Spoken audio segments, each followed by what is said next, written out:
بسم اللہ الرحمن الرحیم۔ السلام علیکم۔ حضرت نوح علیہ السلام کا نسب نامہ۔ حضرت ہود علیہ السلام عرب کے قبیلہ عاد سے تعلق رکھتے تھے جو ایمان اور حضر موت کے درمیان ریت کے ٹیلوں والا علاقہ الحقاف میں رہائش پذیر تھا۔ آپ علیہ السلام کا قبیلہ عاد بن ارم بن نوس بن اسام بن نو کی اولاد سے تھا۔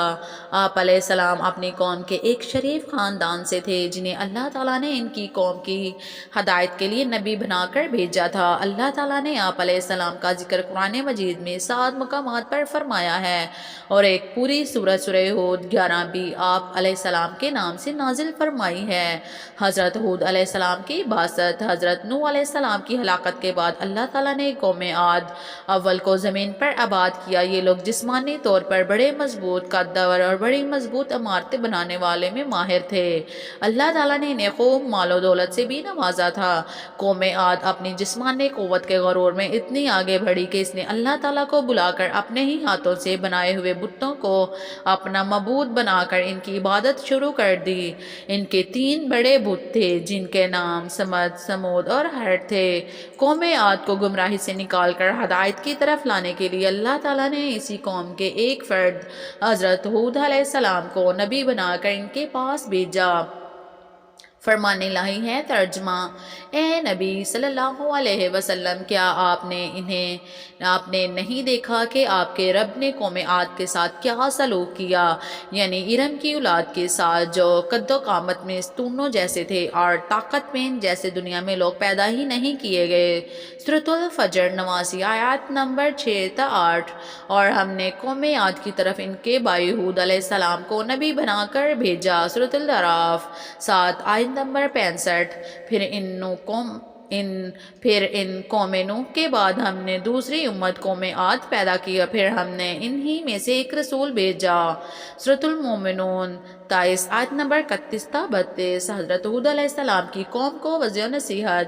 حضرت نوح علیہ السلام نے نبوت ملنے کے بعد جب قوم کو شرک اور اللہ تعالیٰ کی نافرمانیاں کرتے دیکھا تو انہیں اللہ تعالیٰ کی نعمتیں یاد دلاتے ہوئے توحید کی تعلیم دی اور اللہ تعالیٰ کی نافرمانی سے بچنے کی تلقین فرمائی۔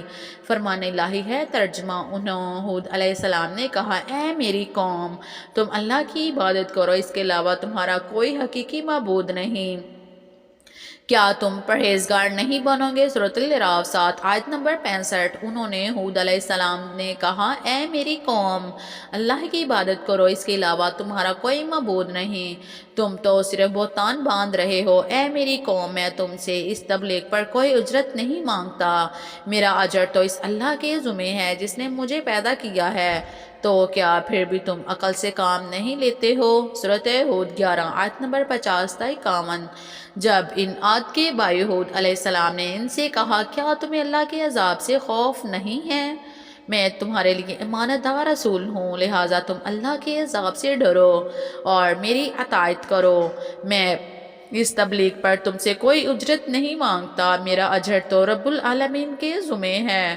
تمہیں کیا ہو گیا ہے کہ تم ہر اونچی جگہ پر بے فائدہ یادگار عمارت بنا ڈالتے ہو اور تم بڑی مضبوط عمارتیں بناتے ہو جیسے کہ تم ہمیشہ یہیں دنیا میں رہو گے، اور جب تم کسی پر ہار ڈالتے ہو تو سرکش ظالم بن کر ہی ڈالتے ہو۔ تم اللہ کے عذاب سے ڈرو اور میری پیروی کرو، اس ذات سے ڈرو جس نے وہ کچھ تمہیں دیا ہے جو تم جانتے ہی نہیں ہو۔ اس نے تمہاری مدد کی جانوروں اور اولاد سے، باغات اور چشموں سے۔ مجھے تو تمہارے بارے میں بڑے دن کے عذاب سے خطرہ ہے۔ سورۃ الشورى 26 آیت نمبر 124 تا 135۔ اے پیغمبر صلی اللہ علیہ وسلم، آپ عاد کے بھائی ہود علیہ السلام کا واقعہ سنائیے جب اس نے اپنی قوم کو احقاف جگہ میں ڈرایا، اور یقیناً ان سے پہلے بھی ڈرانے والے گزر چکے تھے اور ان کے بعد بھی آتے رہے۔ ہود علیہ السلام نے کہا، اللہ کے سوا کسی کی عبادت نہ کرو، بے شک میں تمہارے بارے میں ایک بڑے سخت دن کے عذاب سے ڈرتا ہوں۔ سورۃ الاحقاف 46 آیت نمبر 21۔ حضرت ہود علیہ السلام کو قوم ہود کا جواب۔ جب حضرت ہود علیہ السلام نے اپنی قوم کو اللہ تعالیٰ کی توحید اور اس کی فرما برداری کرنے کی دعوت دی اور نافرمانی سے بچنے کی تلقین کی تو قوم عاد نے آپ علیہ السلام کی دعوت قبول کرنے کی بجائے آپ علیہ السلام کو جھٹلایا اور آپ علیہ السلام پر کئی الزامات لگائے۔ فرمان الہی ہے۔ ترجمہ: ان ہود علیہ السلام کی قوم کے کافر سرداروں نے کہا کہ ہم تو تجھے ایک طرح کی بے وقوفی میں مبتلا دیکھ رہے ہیں اور ہمارے خیال میں تو تم جھوٹے ہو۔ سورۃ الاعراف 7 آیت نمبر 66۔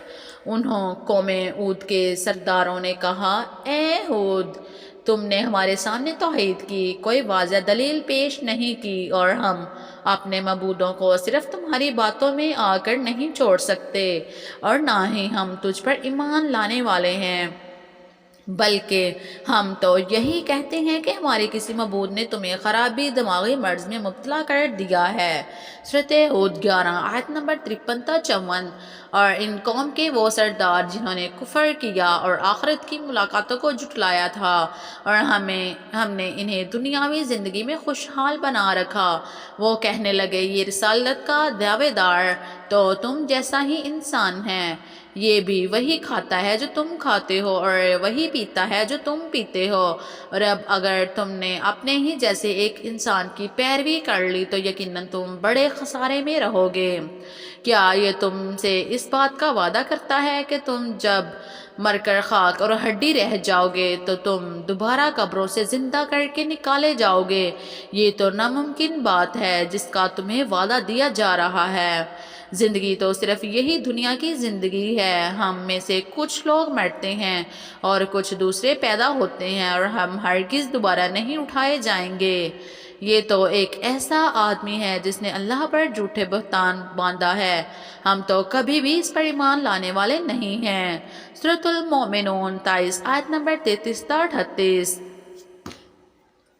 قوم ہود نے کہا کہ تم ہمیں وعظ کر یا نہ کرو، ہمارے لیے سب برابر ہے، یہ وعظ کرنا تو بس پہلے لوگوں کی عادت چلی آئی ہے اور ہم پر ہرگز کوئی عذاب نہیں آئے گا۔ سورۃ الشورى 26 آیت نمبر 136 تا 138۔ حضرت ہود علیہ السلام کا اپنی قوم کو مشفقانہ خطاب۔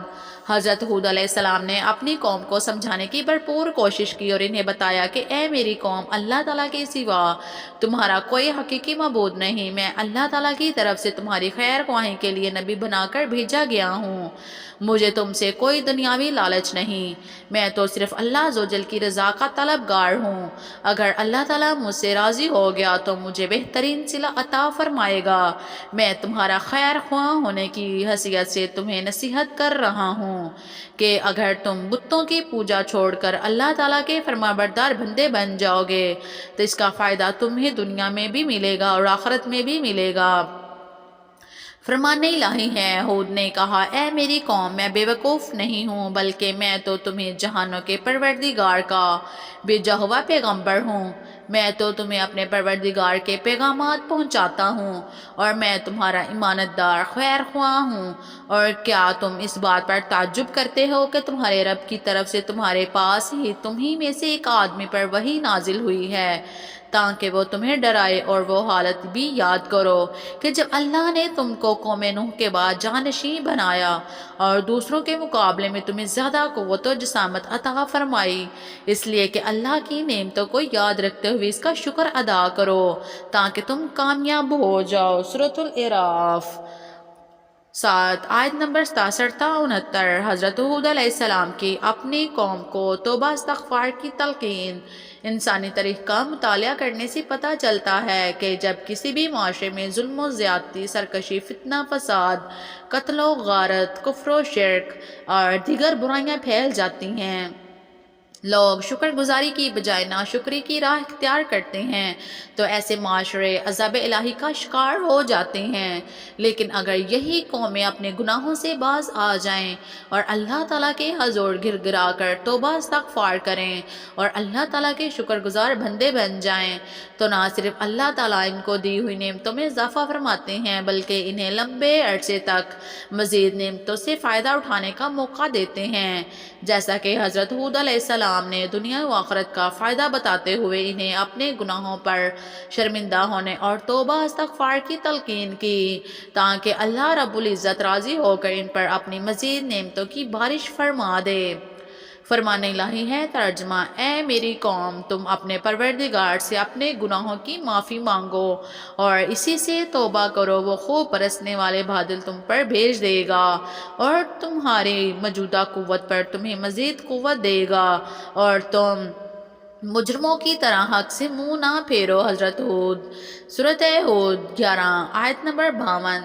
حضرت ہود علیہ السلام کا بتوں سے بیزاری کا اعلان۔ حضرت ہود علیہ السلام نے اپنی قوم کو بتوں کی عبادت چھوڑ کر اللہ تعالیٰ کی عبادت کی طرف لانے میں بہت کوشش کی، لیکن جب قوم نے دعوت توحید کو تسلیم نہیں کیا تو آپ علیہ السلام نے قوم کے معبود ان باطلا سے کھل کر بیزاری کا اعلان فرمایا۔ فرمان الہی ہے ترجمہ، ہود علیہ السلام نے کہا، میں اللہ کو گواہ بناتا ہوں اور تم بھی گواہ رہو کہ میں اللہ کے سوا سب سے بیزار ہوں جنہیں تم شریک بنا رہے ہو۔ اللہ کے علاوہ تم سب مل کر میرے خلاف سازش کر لو اور مجھے بالکل بھی مہلت نہ دو، بے شک میں نے اللہ پر بھروسہ کیا ہے جو میرا اور تمہارا سب کا پروردگار ہے۔ زمین پر چلنے والا کوئی بھی جاندار ایسا نہیں مگر سب کی پیشانی وہی تھامے ہوئے ہے، پیشانی وہی تھامے ہوئے ہے، یقیناً میرا رب بالکل صحیح راہ پر ہے۔ سورہ ہود 11 آیت نمبر 54 تا 56۔ قوم عاد کی طرف سے عذاب الہی کا مطالبہ۔ حضرت ہود علیہ السلام نے اپنی قوم کو سمجھایا کہ اپنے رب کا یہ احسان نہ بھولو کہ اس نے تمہیں قوم کا جانشین بنایا اور تمہیں بہت سی دنیاوی نعمتوں سے نوازا، لہٰذا تم اللہ تعالیٰ کی نافرمانی سے باز آ جاؤ اور میری دعوت توحید قبول کر لو۔ قوم کے سرداروں اور عوام نے برہم ہو کر کہا کہ اچھا، اگر تم اپنی دعوت میں اتنے ہی سچے ہو تو ہمارے لیے اللہ تعالیٰ سے عذاب طلب کرو۔ قوم نے جب عذاب کا مطالبہ کر دیا تو آپ علیہ السلام نے افسوس کا اظہار کرتے ہوئے فرمایا کہ اب تم عذاب الہی کا انتظار کرو۔ فرمان الہی ہے ترجمہ، انہیں قوم عاد نے کہا، کیا تم ہمارے پاس آئے ہو کہ ہم صرف اکیلے ہی اللہ ہی کی عبادت کریں اور ہمارے باپ دادا جن کی عبادت کرتے تھے ان کو چھوڑ دیں؟ لہٰذا اگر تم سچے نبی ہو تو جس عذاب سے ہمیں ڈراتے ہو وہ لے آؤ۔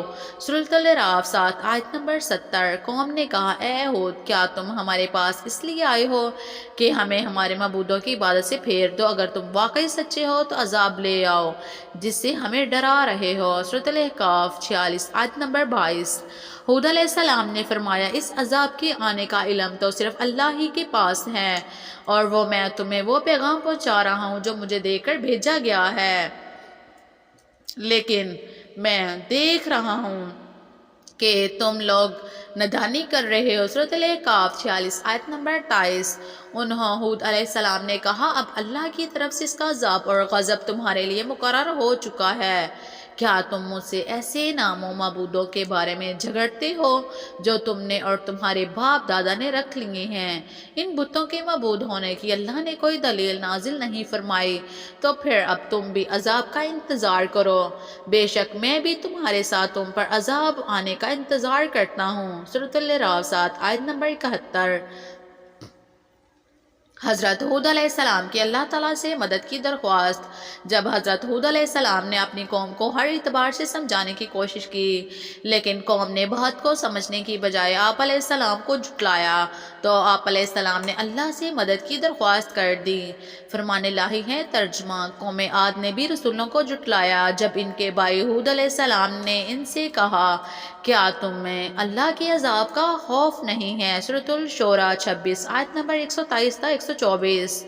رسول ہود علیہ السلام نے دعا مانگی، اے میرے رب، ان لوگوں کے جھٹلانے پر آپ میری مدد فرمائیے۔ اللہ نے فرمایا، بہت جلد یہ لوگ اپنے کیے پر پچھتائیں گے۔ سورۃ المؤمنون 23 آیت نمبر 39 تا 40۔ حضرت ہود علیہ السلام کی درخواست منظور اور قوم عاد پر عذاب الہی۔ جب حضرت ہود علیہ السلام نے اپنی قوم کے خلاف مدد کی درخواست کی تو اللہ تعالیٰ نے فوراً آپ علیہ السلام کی درخواست قبول فرما لی اور قوم عاد پر سخت ترین عذاب ہولناک آندھی کی صورت میں نازل فرمایا، جس سے آپ علیہ السلام کی قوم کے تمام نافرمان لوگ ہلاک ہو گئے۔ صرف مومن اللہ تعالیٰ کی رحمت سے عذاب الہی سے محفوظ رہے۔ فرمان الہی ہے ترجمہ، قوم عاد نے بھی حق کو جھٹلایا، دیکھ لو پس کیسا تھا میرا عذاب اور میری ڈرانے والی باتیں بلا شبہ ہم نے ان پر ایک نحوست کے دن تیز و تند مسلسل چلنے والی ہوا بھیج دی جو لوگوں کو اٹھا اٹھا کر ایسے پھینک رہی تھی جیسے وہ جڑ سے اکھڑے ہوئے کھجور کے تنے ہوں۔ پس کیسا تھا میرا عذاب اور میرا ڈرانا۔ سورۃ القمر 54 آیت نمبر 18 تا 21۔ اور قوم عاد سخت تند و تیز آندھی سے ہلاک کر دی گئی۔ اللہ نے اسے آندھی کو ان پر 7 راتیں اور 8 دن مسلسل مسلط کیے رکھا۔ آپ صلی اللہ علیہ وسلم وہاں ہوتے تو دیکھ لیتے کہ وہاں لوگ یوں چست گرے پڑے تھے جیسے وہ کھجور کے کھوکھلے تنے ہوں۔ سورۃ الحاقات 69 آیت نمبر 6 تا 7۔ آخرکار ہم نے ان قوم عاد کو ایک تیز طوفانی آندھی منحوس ثابت ہونے والے دنوں میں بھیج دی تاکہ دنیاوی زندگی میں بھی انہیں ذلت اور رسوائی کے عذاب کا مزہ چکھائیں، اور یقین مانو کہ آخرت کا عذاب تو اسی سے بہت زیادہ رسوائی والا ہے، وہاں کوئی بھی ان کی مدد کرنے والا نہیں ہوگا۔ سورۃ الحامیم سجدہ 41 آیت نمبر 16۔ جب انہوں نے عذاب کو بادل کی شکل میں دیکھا تو ان کی وادیوں کی طرف بڑھ رہا تھا تو کہنے لگے یہ بادل ہم پر برسنے والا ہے۔ نہیں، بلکہ یہ تو وہ عذاب ہے جس کی تم جلدی کر رہے تھے۔ یہ ایک آندھی ہے جس میں دردناک عذاب ہے۔ وہ آندھی اپنے رب کے حکم سے ہر چیز کو نیست و نابود کر رہی تھی، چنانچہ وہ ایسے ہو گئے کہ ان کے خالی گھروں کے سوا اب وہاں کچھ بھی نظر نہیں آ رہا تھا۔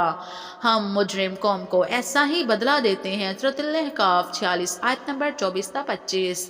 پس ہم نے ہود علیہ السلام اور ان کے ساتھیوں کو اپنی رحمت سے بچا لیا، اور ہم نے ان لوگوں کی جڑ ہی کاٹ دی جنہوں نے ہماری آیات کو جھٹلایا تھا اور وہ ایمان لانے والے ہی نہ تھے۔ سورۃ الاعراف 7 آیت نمبر 72۔ مزید تفصیل پڑھنے کے لیے ترجمہ تفسیر ہود 11 آیت نمبر 58 تا 60، مومنون 23 آیت نمبر 41، سورۃ الشعراء 26 آیت نمبر 139۔ احادیث رسول اکرم صلی اللہ علیہ وسلم۔ حضرت عائشہ رضی اللہ عنہا فرماتی ہیں کہ جب بھی بادل آتے یا تیز ہوا چلتی تو آپ علیہ السلام پریشان ہو جایا کرتے تھے۔